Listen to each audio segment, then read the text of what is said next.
That time I got reincarnated as a slime still has so much amazing concepts and ideas that have yet to be adapted into the anime, especially the story arcs after the Walpurgis Banquet. A special noteworthy one is definitely the introduction of the 10 Lords of the Labyrinth that are part of Ramiris' new labyrinth located in Tempest. That's why in today's video, let us take a look at the newly created labyrinth of Ramiris and the individuals who guard it. As always, here's a spoiler warning as some information will be from the light novel and manga, so feel free to click away, and also please don't forget to hit that like button and subscribing to the channel for more Tensura videos.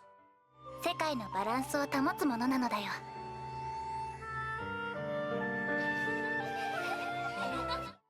Now, Rimuru initially didn't want Ramiris to build her new labyrinth in Tempest as he thought she would just be constantly annoying him, but she ignored him and still decided to build a new one anyways with the help of trainee and Beretta. When Rimuru found out, he actually didn't force her away because he thought he could use the new labyrinth as an attraction for Tempest, using it as an underground dungeon where adventurers could fight monsters and earn treasures. So he decided to let Ramiris build her new labyrinth, making it a part of Tempest as well as her new home. There are a total of 100 floors in the labyrinth, and some have special rooms that only Valdora, Ramiris and Rimuru can use, and within the labyrinth, Valdora was allowed to stay in the 100th floor and expel all of his excess magic Q from there. Once the magic Q concentration increases, monsters will start spawning, and as the magic Q grows outward, the upper floors will only spawn weaker monsters as compared to the floors that are closer to Valdora. With the introduction of the labyrinth out of the way, let's talk about the floor guardians of the labyrinth, mainly the 10 lords of the labyrinth, considered to be the 10 strongest individuals and floor bosses of the labyrinth. They are tasked with taking care of and helping Ramiris to manage the labyrinth. So here are the 10 lords of the labyrinth.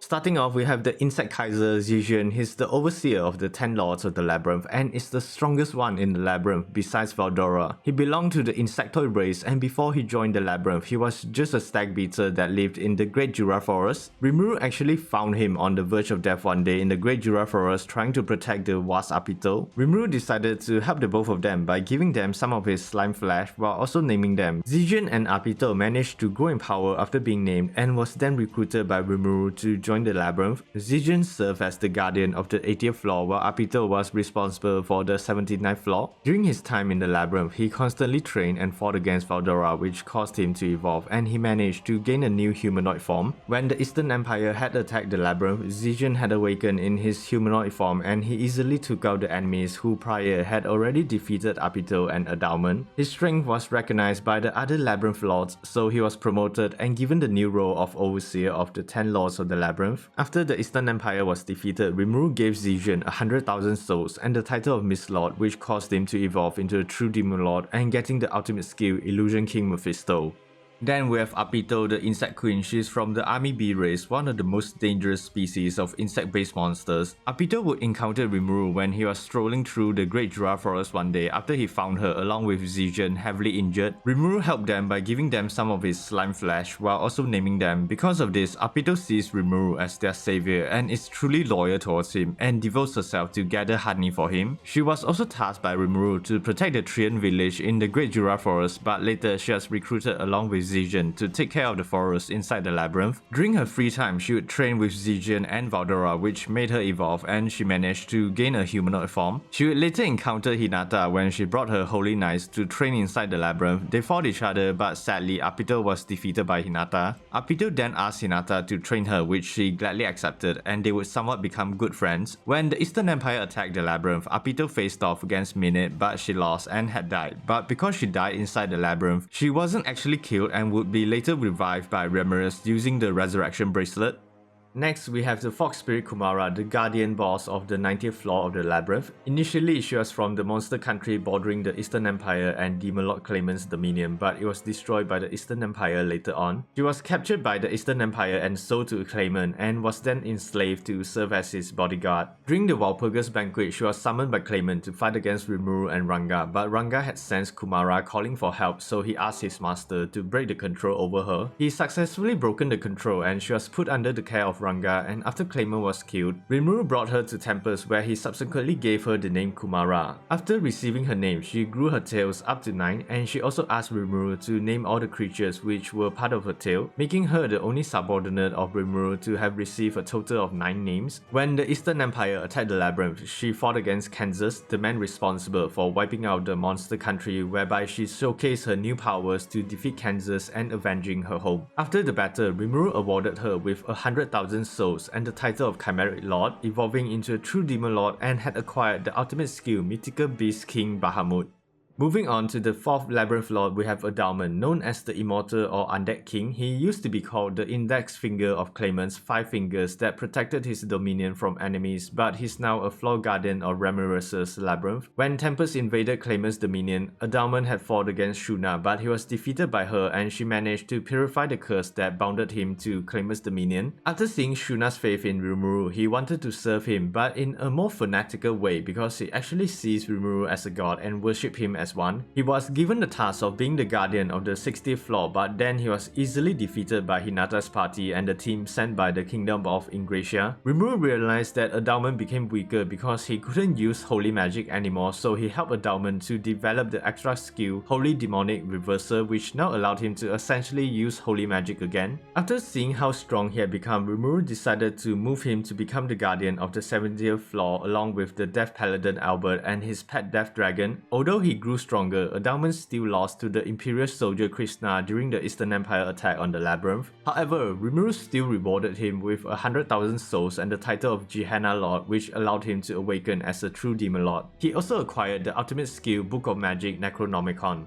Next, at number 5 is ADALMAN's trusted friend and a previous Holy Knight of the Western Saint Church, the Death Knight Albert. Even before he became an undead, he was already extremely loyal to ADALMAN, and when ADALMAN was sent on a mission by the 7 Celestial Sages to dispose of an undead army in the Great Jura Forest, Albert volunteered to accompany him on the mission. However, awaiting them wasn't just a normal undead army, it was an undead army led by a zombie dragon, and they were all subsequently killed in battle. Luckily though, ADALMAN's close friend GADORA had casted a reincarnation spell on ADALMAN and the fallen warriors, but because of the undead aura around the area, all their souls were tainted, so they were reborn as undeads. Now an undead knight, Albert still remained loyal to ADALMAN and joined him as the guardian of Claimant's dominion. When they were defeated by Shuna, Albert joined Tempest, and later he would be placed together with ADALMAN as the floor guardian of the Labyrinth. He was also granted a set of cursed equipment to make him stronger, but during the Eastern Empire attack, his equipment was destroyed, so Rimuru decided to give him the mythical grade equipment they took from the Eastern Empire. The equipment accepted Albert, and this caused him to evolve from a Death Knight into a Death Paladin. Now, as for the other 4 Labyrinth Lords, we have the Elemental Dragons that were tamed and captured by Milim. They inhabit floors 96 to 99 and they were arranged in order of their strength, Earth being the weakest, then Wind, then Ice, and then Fire being the strongest. But unlike the other floor guardians who serve Rimuru, the 4 dragons were actually assigned to become the subordinates of Ramiris instead. The first one is the Earth Dragon Eurus, the guardian of the 96th floor, or also known as the Floor of Tremors. This dragon controls the elemental power of Earth, being able to cause devastating earthquakes and tremors. During its time in the Labyrinth, the dragon constantly absorbed the magic cube released by Valdora, and it eventually evolved into a Dragon King. After the defeat of the Eastern Empire, the Earth Dragon was given 5,000 souls and the title of Tremor King Eurus, which allowed it to evolve into a true Dragon King, and it also obtained a humanoid form as a result. Next up is the Wind Dragon Notos and the guardian of the 97th floor. As the name suggests, the dragon is able to control wind and very likely lightning, which is why the 97th floor is also called the Floor of Storms. Similar to the Earth Dragon, it had absorbed Valdora's magic cube and eventually evolved into a Dragon King. The Wind Dragon was also given 5,000 souls, the name Notos, and also the title of Lightning Dragon King. This caused the dragon to evolve into a true Dragon King and gaining a humanoid form as well. The third dragon is the Ice Dragon Boreas, the 98th floor guardian, and it possesses the ability to control ice. The floor it resides in is named the Floor of Blizzard Hell because of the hellish cold temperature the dragon has created. The dragon also absorbed Valdora's magic cube for nutrients, and after a while it has evolved into a Dragon King. Rimuru then gave the dragon 5,000 souls, the name Boreas, and the title of Ice Hell Dragon King, which allowed the dragon to evolve into a true Dragon King, and thus it had obtained a humanoid form. Finally is the fire dragon Zephyrus, the guardian of the 99th floor and the final boss adventurers have to face before meeting Valdora. Because of the dragon's fire attribute, it has turned the 99th floor into a fiery landscape filled with fire and brimstone, which is why it's called the Floor of Inferno. And similar to all the other dragons, it was able to evolve into a Dragon King after constantly absorbing the magic Q released by Valdora. After the Eastern Empire attack, it received 5,000 souls, a name and title from Rimuru as well. It was given the name of Zephyrus and the title of Fire Hell Dragon King, which made it evolve into a true Dragon King, allowing it to gain a humanoid form. Something to note here, these 4 dragons aren't technically dragons and are more like wyverns, as there are only 4 true dragons in the Tensura universe, that being Valdanava, Valzad, Valgrind and Valdora. Finally, the last and newest member of the Labyrinth Lord is GADORA. He used to be the Imperial Court Magician of the Eastern Empire, a close friend of ADALMAN when he was still alive, and is also the master of Razan. GADORA had actually lived for more than 1,000 years thanks to a secret technique that he developed called reincarnation, which was actually inspired by the Otherworlders that he met. He's the one responsible for the rapid growth of military technology of the Eastern Empire because he valued the knowledge that Otherworlders have to offer, so he gathered a large number of Otherworlders to learn about their knowledge and their world. Although he was initially from the Western states, he had joined the Eastern Empire because he wanted revenge against the 7 Celestial Sages after they had betrayed his friend ADALMAN. But after learning that they were defeated by Rimuru, he quickly realized that Tempest is far stronger than the Eastern Empire had predicted, so he quickly defected alongside 3 of his disciples to Tempest. GADORA would often help Ramiris conduct her research in the Labyrinth, but eventually ended up as the new guardian of the 60th floor in the Labyrinth, and he was given the floor guardian Colossus to possess.